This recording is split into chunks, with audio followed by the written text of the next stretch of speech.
उपत्वाग्ने दिवे दिवे दोषावस्तरधिया वयं नमो भरन्तयेमसि राजन्तमध्वराणां गोपामृतस्य दिदिविम्। राजेश काजी श्रेष्ठज्यू, उपस्थित विशिष्ट अतिथिहरू, साथीहरू, सर्वप्रथम त अब यो आज एनआरएन को कन्भेन्सनमा, एनआरएन एनसीसी को कन्भेन्सनमा भाग लिन पाउन धेरै खुसी लागेको छ। वास्तवमा अघि हिराचन्दजीले भने जस्तै अथवा राजेश काजीजीले भने जस्तै इफ आई रिमेम्बर करेक्टली 2003 को यो एनआरएन को कन्फरेन्समा I was invited as the keynote speaker. म त्यतिबेला सायद भाइस चेयरम्यान भएको नाताले होला। त्यसपछि बार म यसमा इन्भल्भ पनि भइ नै रहेको छु विभिन्न किसिमले। यो म पनि इन्भल्भ भएको उहाँहरू जस्तै 10 वर्ष चाहिँ पुगेछ। यस सन्दर्भमा अब अरू धेरै कुरा गर्नुभन्दा पनि सबभन्दा पहिला एउटा टुरिज्म एम्बेसडर बनाएर उहाँलाई पठाएको छ। उहाँ अनिल पाण्डेजीलाई पनि मेरो धेरै धेरै बधाई छ। अब हामी मिलेर धेरै कामहरू गर्नुपर्छ, उहाँलाई शुभकामना पनि छ। त्यस्तै हाम्रो रवि लामिछाने, उहाँ त वासिङटन डिसी एरियाकै हुनुहुन्छ, तर उहाँलाई गिनिज वर्ल्ड बुक अफ रेकर्ड्समा नाम लेखाउनु भएको उहाँ अत्यन्त एनर्जी भएको मान्छे। त्यो मात्रै होइन, मलाई लाग्छ Washington DC, greater Washington DC एरियामा नेपालीहरूलाई इम्प्लोइमेन्ट दिने विषयमा उहाँ एकदमै अगाडि बस्नुभएको। एनआरएनले धेरै राम्रो काम गर्नुभएको छ, जुन कुरा हाम्रो प्रहलादजीहरूले पनि थाहा पाउन सक्नु भएको छ। त्यसकारण पहिलो कुरो यो कनेक्सन, युनिटीको कुराहरू ल्याउनु पर्यो जस्तो मलाई लाग्छ। जस्तो उदाहरणको लागि म एउटा प्रश्न नै गर्न चाहन्छु लस एन्जलसमा, के भने यहाँ एउटा ग्रिड भन्ने अर्गनाइजेसन छ, त्यसले नेपालमा 200 मेगावाटको हाइड्रो पावरमा इन्भेस्टमेन्ट गर्ने तयारी गरिरहेको छ। अब मलाई लाग्छ कतिजनालाई थाहा छ त्यो ग्रिड भन्ने अर्गनाइजेसन लस एन्जलस? एकजनाले हात उठाउनु होला है, थाहा छ भने। र मलाई लाग्छ उहाँहरू कसैले थाहा पनि पाउनु भएको छैन, नेपालीहरू नै इन्भल्भ हुनुहुन्छ, तर त्यो ग्रुपलाई एनआरएन भित्र ल्याउनु पर्छ। You know, whenever I think of NRN, I think of Hotel California. Once you check in, you cannot check out. Even if you check out, you cannot get out. यो कस्तो भने ठ्याक्कै अभिमन्युको चक्र, अभिमन्युको चक्र यो उपेन्द्र दाइले सोचे हो कि बुढा खतरा मान्छे हो। अब खतरा मान्छे नभएको भए त कसरी बिलियनर हुन्थ्यो, दिमाग त भागै मान्छे हो। हामी सबैलाई फसाइदिएको छ, सबैलाई फसाइदिएको छ कि। र हामी यसरी फसेका छौँ कि एकचोटि चक्र पनि निस्किसकेका छैन। पहिला सिनियर बिपी भयो, त्यसपछि के भयो के भयो के भयो। यस कारणले अब हेर्नुहोस् न, अब हिराचन दाई जापानबाट आउनुहुन्छ। Is it a joke? यत्रो जापानबाट आउनु भएको छ, आफ्नो कति काम होला के होला सबै गरेर एनआरएनको चिन्तन गरेर बस्नु भएको छ। अब एनआरएनको प्रोग्राममा डाक्टर शङ्कर शर्मालाई मैले यति हेरिसकेँ, मैले चिन्ता लाग्न थालिसक्यो कि उहाँ पनि जाने छोरी एनआरएनमा लाग्नुहुन्छ कि भोलि पर्सि कल्पना मार्नले टेन्सन नलागिसकेको छ। अब सेवाली त एकचोटि लागि आउनु भयो, विचार गर्नुहोस्, अर्कोचोटि लगाइसक्यो हो भने this is what it is. अब खगेनजी हेर्नुहोस्, $500 पर आवर चार्ज गर्नु छोडेर न्युयोर्कदेखि लिएर अल यसै एलएसमा आइपुग्नु हेर्नुहोस्। अब कति चिन्ता छ एनआरएनको भनेपछि एनआरएनमा लागेको कसरी भन्नु? And I was going to start with good morning because this session is supposed to start at 10 o'clock. But who cares, right? It's 1 o'clock, only maybe even past 1 o'clock. We're only 3 hours late, so bear with us. But it's 10 o'clock somewhere, though. Yeah, see, that's how we compromise. It's 10 o'clock somewhere else. Anyway, ladies and gentlemen, welcome to the panel conversation of the day of this NRN annual general meeting. When I say conversation, as I said before, it is a conversation, it is a dialogue. I would like you to comment on what they say, I would like to comment on what I say, and also comment on some of the colleagues that are on the audience would say. So that I will introduce the panel in a minute, and my introduction that I had in my script is out the window, because this is a new panel that I have. Some of them are still in the program. Some of them I have known for a long time, but I'm seeing in my panel, so I'll have to think about what to say, about them, but which is a good thing. See, that's how we work at this spur of the moment. That's what we do best. The way the session is going to work is that I have a set of questions that I have shared with some of the panel, those whom I knew. So they have sort of the idea what I'm going to ask, but that there are some questions that they have no idea what I'm going to ask. I told them this is the question I will ask, but I kept some of them as a secret. So I have that. So they will have a surprise, as well. And once the panelists have a chance to respond, and I'm not going to pick on one or the other, please volunteer who wants to speak on a particular question. So you can address that or not address that. All of the international students in my university today. So the reason I bring that up is if I could make it, if I can claim that, anyone can do it. Our community sometimes lags behind with this, I'm not sure what to call it, sort of a sense of humiliation, sense of the third world country symptoms that sometimes we display. I don't think we need to do that. Yes, our country is a third world country, Nepal is a third world country, there are many others. I have traveled throughout the world, some of the third world countries don't behave that way. So we don't have to have that kind of a feeling all the time. We can be professional, we can be successful. There are many people in the audience that I know, whether they're in the business, whether they're in the academia, whether they're in other kind of professions, they're all successful in their own right. Local Los Angeles community will understand what I'm talking about.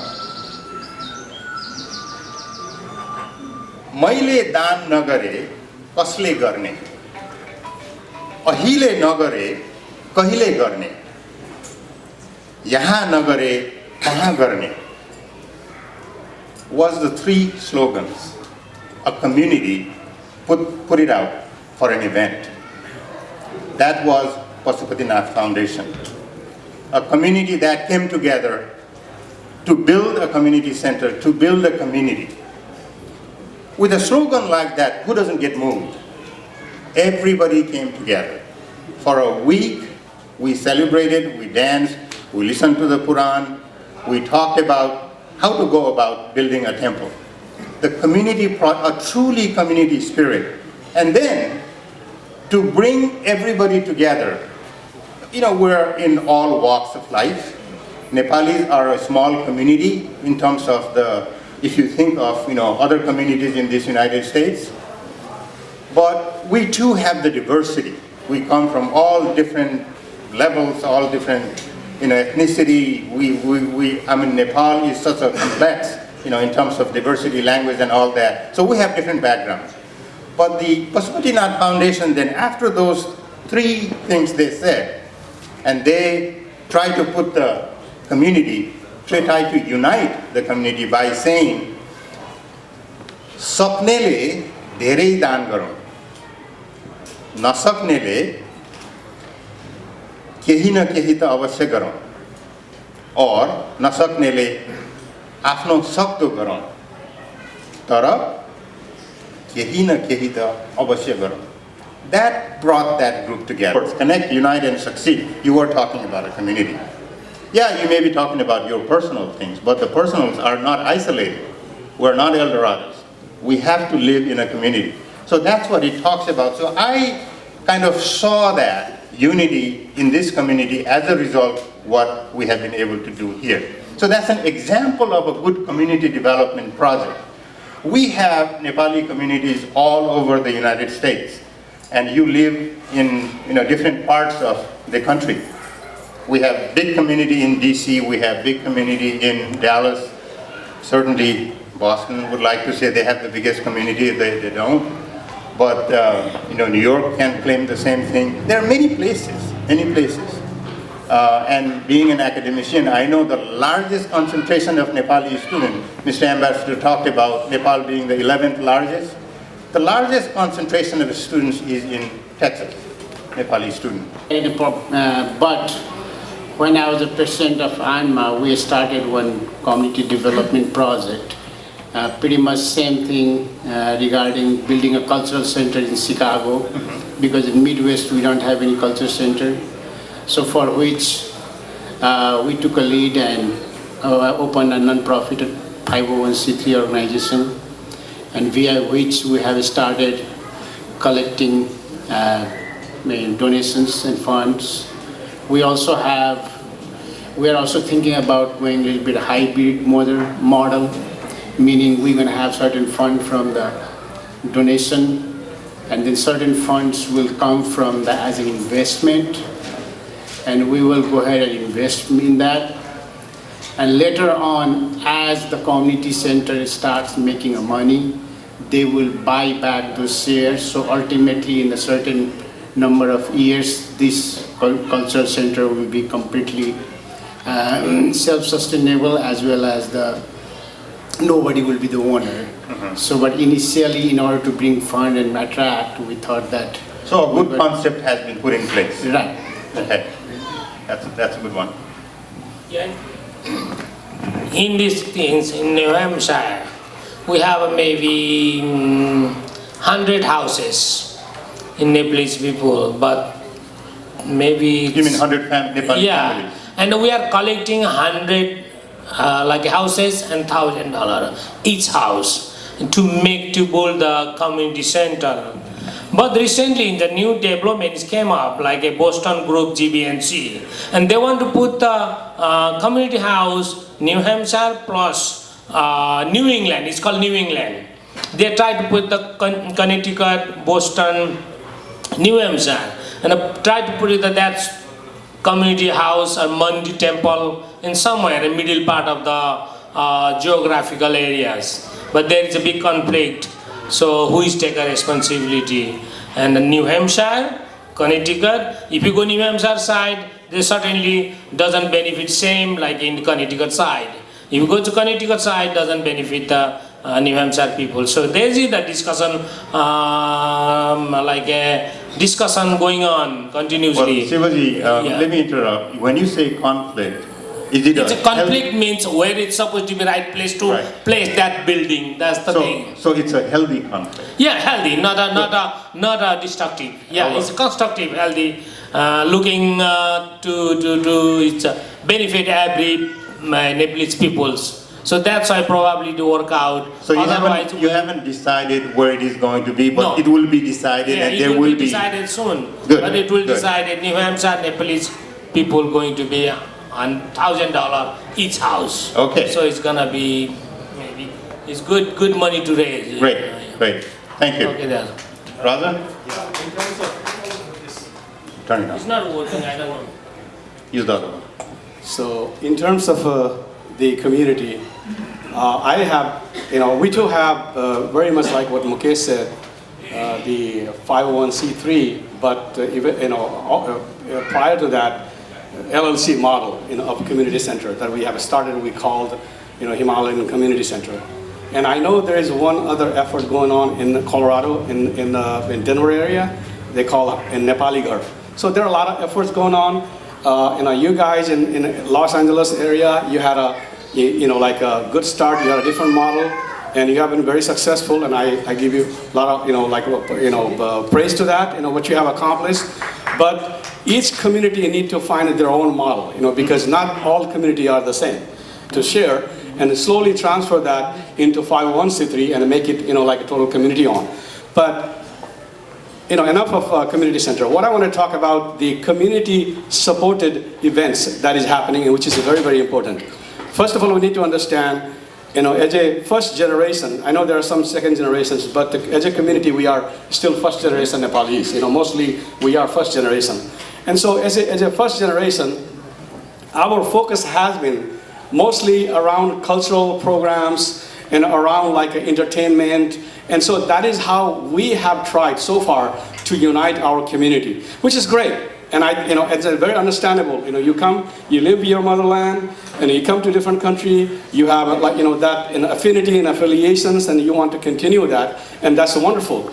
But now we have come to a stage where I think we need to go beyond that. And some of the people are, making it happen individually.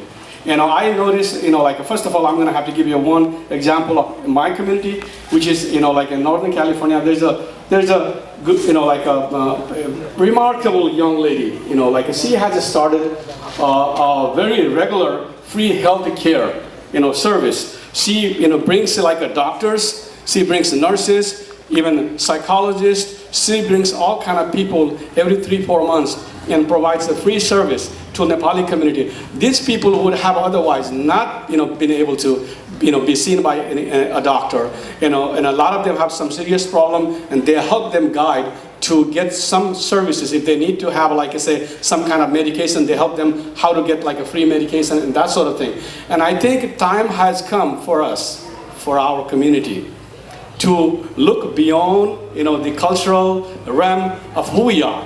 There is one other, I'm going to tell you, like a young man, remarkable young man. He's in our audience. He's going to talk. He has a program later on, and he has done, tremendously, involved the community through the program that he's involved in, and it is about earthquake mitigation program. It's very different than earthquake preparedness. It's like we know that you can never be prepared for earthquake, no matter what you do. And he's going to talk more about it, so I'm not going to take his thunder here. But there are things happening, and I think we are moving along. And as we grow as a community, and I think we're going to be doing more like this. Definitely, I was not undermining the personal efforts of individuals. I use Succeed In NRN Foundation as one example. That's what I said. It's one example. There are many others. So it doesn't have to be a temple. It doesn't have to be a community center. It doesn't have to be healthcare stuff. It could be anything that our community is connecting, with each other and making a group effort, making a team effort, so to speak. So any other things? I like to speak a little bit on that, and I like to add what you have mentioned about Succeed In NRN Foundation.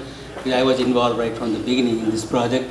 Yes, the community project did not have to be any cultural center. It could be anything. And one of the example which you mentioned, Succeed In NRN Foundation, which we already have a building. I've been here living in this particular area, Los Angeles area, now 36 years. So for 36 years, we have seen how things have changed. But from the last, the Nepalese community who have been here from, I think 15 years ago, right. They made the change in this area. And this topic is Connect, Unite, and Succeed, the item. What I would say that there must be a common interest. If you have a common interest attached to it, connect, unite, and then you will succeed. So the common interest in the Succeed In NRN Foundation was the Pashupati, Sri Pashupatinath, and then the Buddhist stupa. I think that this point we have belabored a little bit, unless, Dr. Saab, you had some comments in the beginning? No, I was just going to inform about the slogan Connect, Unite, and Succeed. In the New York, there are so many societies, and they have done wonderful job. Like Rigid Society, they collect like hundreds of dollars to make a temple, and the whole community have got their own association. They help each other for the job, for placement, whatever they need, medical stuff they do. They also have already procured the land, and they are going to make a temple. Similarly, the Janjati group has their only, recently they bought a big place, like a couple of $1 million place, and they are transferring in the temple and for their society. Like the medical wise, Association of Nepalese Physicians in America, along with the NANA, the Association of Nurses, every quarterly they are doing the free medical checkup in the New York. Not to forget the Adhikar. Adhikar is working hardly in New York for all the, I should say, underprivileged or whatever word you can choose. They are helping day and night to the people of Nepal there. And I should say the most success group is the Adhikar in New York at present. Wonderful, wonderful. Yeah, I think, these are, okay, one more comment from the question, please. have the microphone? Just pass it along in the crowd.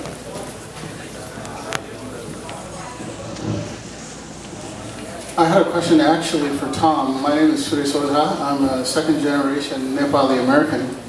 One of the things that's always disturbed me is that within the United States, there's such a great Nepal brand recognition throughout the country. Everybody knows about Nepal and would like to help, would like to help advance many of the noble efforts going on there. But as Roger said, one of the things that really resonated with me is, I think our community is at a point where it's gone beyond just ethnic exoticness, and we need to actually present ourselves as citizens and participate more in the political process. And I'll give you a couple examples of communities that are not nearly as large as many other ones. For example, the Indian American community. I never thought that I would live to see an African American president and simultaneously at the same time 2 Indian American governors of the state. Or, for example, in the case of the government of Bhutan, which is responsible for bloody ethnic cleansing, but has presented itself successfully as a country dedicated to gross national happiness. So in that engaging process, how do we do it? Because I think, as Dr. Saab mentioned, there are many talented people in our community, and I don't see that level of successful engagement. So how do you mobilize? How do you take advantage of that talent, all the skills and the expertise that we all collectively bring, pretty much? That's a good question. I guess I'll start off a little light, because I have chances to talk to groups like this, and people, want to talk about getting involved in politics, and the first question I always ask is why? But why would you do that? But in all seriousness, I think the political landscape is changing in the U.S. Probably in one of the most seismic shifts I think we've seen in the last 100 years, in how people can engage and how they do engage. And I think we've been seeing the last couple of weeks a reaction from the establishment and with the IRS harassment of groups, etc. But what my recommendation would be, I think there's a couple different levels. One is, if you have folks that want to run for office that are actively and interested in public policy and running for office, and not just to promote ethnic issues, but for whatever the political ideology might be, because you really want to promote that. And so I think on that front, groups can organize as communities in order to support folks. And again, once again, I don't necessarily think depends on whether you run as a Republican or a Democrat or a Constitutionalist or a Green Party candidate. But to the extent that the community can come together and support that person, there are a lot of other mechanisms there are a lot of new mechanisms that can happen through. Getting engaged not only at the federal level, but at the local level. In our system, we still have a system where most people that run for federal office come up through the party structure and or come up through running for a city council seat or a state representative seat, and they eventually make it to Washington. And I think getting to know those folks before they're in Washington is very important. It's real easy to go sit down and talk to your local city council person.